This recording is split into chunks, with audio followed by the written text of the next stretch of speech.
Bharatiya Janata party के अंदर मुकाबला चल रहा है कि खराब हिंदू कौन बड़ा है।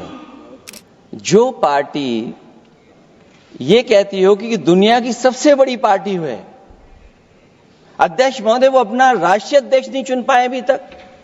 मैं अखिलेश जी ने बहुत हंसते हंसते कहा है, इसको हंसते हंसते जवाब देना। इस सामने जितनी पार्टियां हैं उनका राष्ट्रीय अध्यक्ष उन 5 लोगों को ही चुनना है परिवार के। हमें माननीय अध्यक्ष जी करोड़ों सदस्यों में से 12-13 करोड़ सदस्य प्रक्रिया कर कर चुनना है तो देर लगती है। आपके यहां जरा भी देर नहीं लगेगी। मैं कह देता हूं अभी 25 साल तक आप अध्यक्ष हो जाओ, नहीं बदल सकता।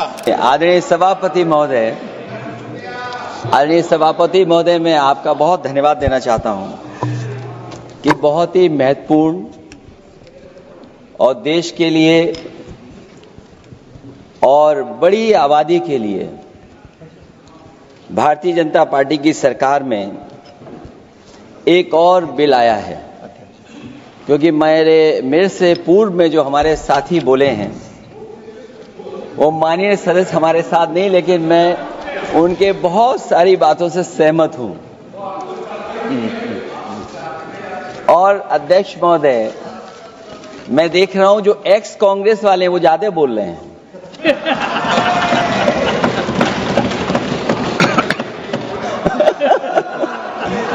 आदरणीय अध्यक्ष महोदय,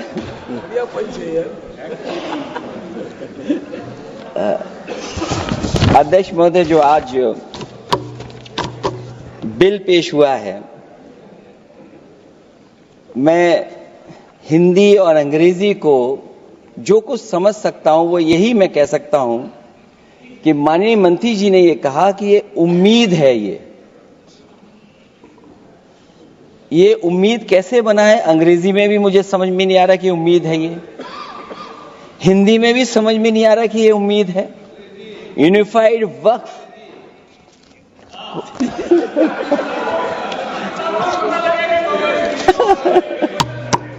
अध्यक्ष महोदय, यूनिफाइड वक्फ मैनेजमेंट अध्यक्ष महोदय, ये अध्यक्ष महोदय, मैं समझ सकता हूं कि मैं वो बात छेड़ना नहीं चाहता था, लेकिन क्या करूं, मजबूरी है अब। अध्यक्ष महोदय, अभी माननीय सदस्य लोग ये कह रहे हैं कि हमारे सदस्य नहीं है यहां पर जो हमारे साथी हैं, लेकिन अध्यक्ष महोदय मैं ये कहना चाहता हूं, ये जो बिल लाया जा रहा है, भारतीय जनता पार्टी में एक मुकाबला चल रहा है। भारतीय जनता पार्टी के अंदर मुकाबला चल रहा है कि खराब हिंदू कौन बड़ा है। और ये बात अध्यक्ष महोदय मैं ऐसे ही नहीं कह रहा हूं।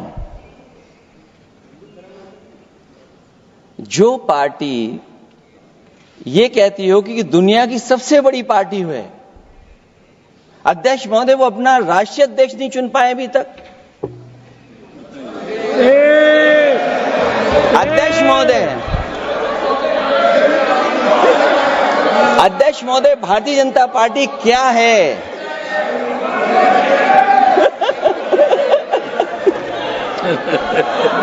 जी, मैं अखिलेश जी ने बहुत हंसते हंसते कहा है, इसको हंसते हंसते जवाब देना। इस सामने जितनी पार्टियां हैं उनका राष्ट्रीय अध्यक्ष उन 5 लोगों को ही चुनना है परिवार के। हमें माननीय अध्यक्ष जी करोड़ों सदस्यों में से 12-13 करोड़ सदस्य प्रक्रिया कर कर चुनना है तो देर लगती है। आपके यहां जरा भी देर नहीं लगेगी। मैं कह देता हूं अभी 25 साल तक आप अध्यक्ष हो जाओ, नहीं बदल सकता। अध्यक्ष महोदय, क्योंकि जो बात निकल के आई है वो मैं फिर आगे बढ़ा दूं। अध्यक्ष महोदय, जो बात सोशल मीडिया या और जगह गुपचुप हो रही है, कहीं ऐसा तो नहीं था कि अभी कुछ दिन पहले यात्रा जो हुई है वो कहीं 75 वर्ष की एक्सटेंशन वाली यात्रा तो नहीं थी। अध्यक्ष महोदय, ये जो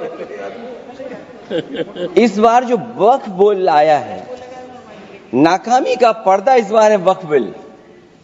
और नाकामी कोई एक आध नहीं है, मैं कई नाकामियां बता सकता हूं।